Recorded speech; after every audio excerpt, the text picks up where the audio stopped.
While I was on my little break, you probably heard that Disney finally made it official. They're buying Fox. Well, most of Fox. Fox will be keeping their main network, as well as Fox News, because buying Fox is like buying a house. There's some things you'd be happy to make a deal for, appliances, and even some of the furniture. But you want the previous owners to take the soiled mattresses and anything someone might have died on. So, this of course got the nerds just soaking through their Thor underoos.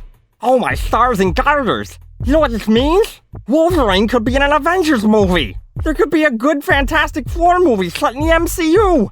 This is more exciting than the time a girl looked at me and didn't immediately turn away like she'd just seen a dead dog!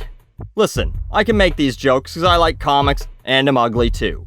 But this isn't necessarily great news. Anytime two mega companies come together, especially two that are this big, there's some worry about what happens when one entertainment company becomes too big, and how that can fuck with things for everyone.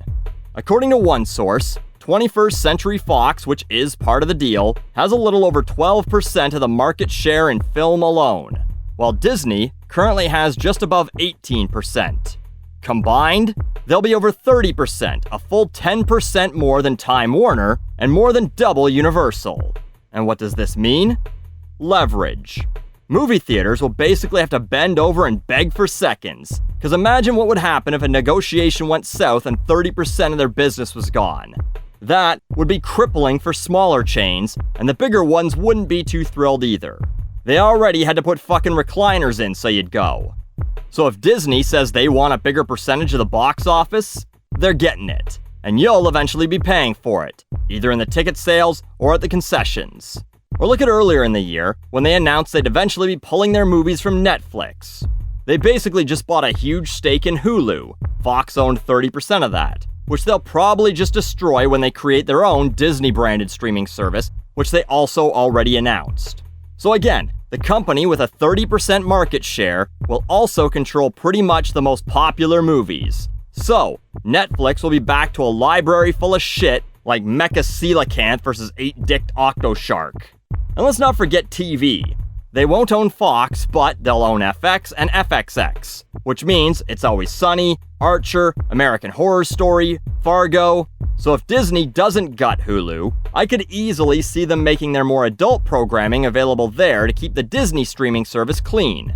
But who the fuck wants to pay for all these services? Sure, Netflix has some great original programming, and in theory, maybe they can afford to make more when they don't have to pay Disney anything. But now I could potentially have to pay for it and another service, or possibly two, since Disney has no real motivation to license its content to what will now be its own competitors, all to get what I'm already getting now for only $10 a month.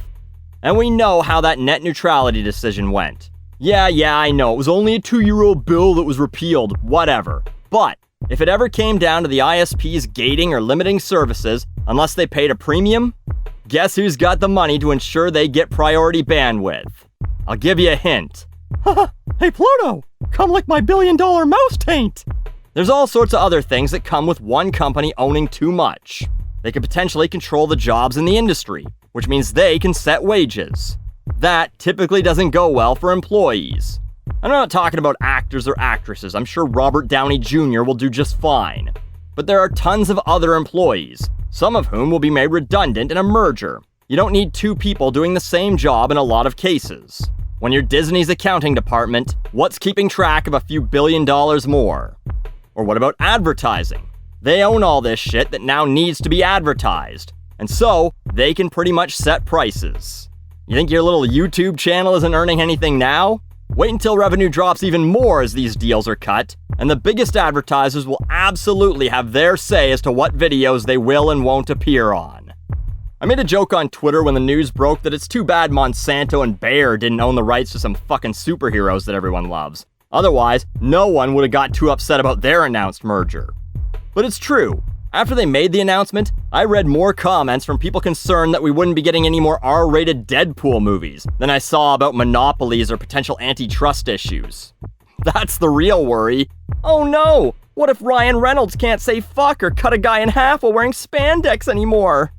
This merger will now go through the regular review all these big mergers do. It'll probably be a year and a half before it's fully official. but industry analysts expect it to be approved with no issues.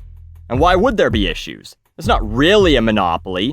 There are still large competitors in film, TV, and other entertainment mediums. For now. But it's something to think about other than, we could finally see the Hulk fight Wolverine in a movie, just like he did in Wolverine's first appearance, The Incredible Hulk 181. You remember how excited you were about that when you're paying more for a ticket to watch it in the theater and getting billed every month for an extra streaming service to watch it again at home. Enjoy!